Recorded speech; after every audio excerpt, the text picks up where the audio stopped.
সড়কের দুই ধারে সারি সারি গাছ, তাতে ফুটে আছে রাধাচূড়া, জারুল সহ নানা জাতের ফুল।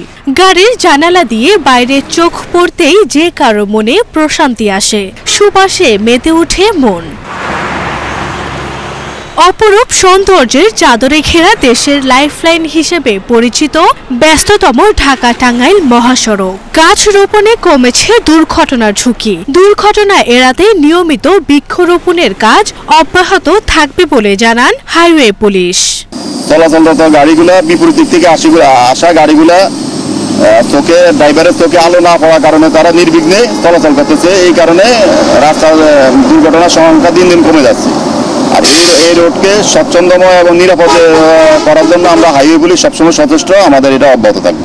বর্ষার এই সময় বৃষ্টি ভেজা দিনে বাহারি ফুলের মোহ মমতায় মুগ্ধ হচ্ছেন সড়ক ব্যবহারকারীরাও। রাস্তা আগের থেকে অনেক সুন্দর হয়েছে।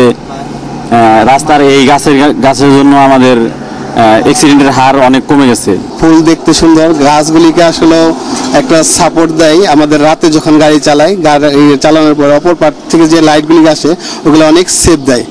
এই কারণে আমাদের চলতে অনেক ভালো হয় আর দুর্ঘটনা একটু কম হয়। মহাসড়কের সৌন্দর্য রক্ষায় এই ধরনের কাজ অব্যাহত রাখার দাবি সড়ক ব্যবহারকারীদের। আরভি ইসলাম হিমু, এশিয়ান টেলিভিশন।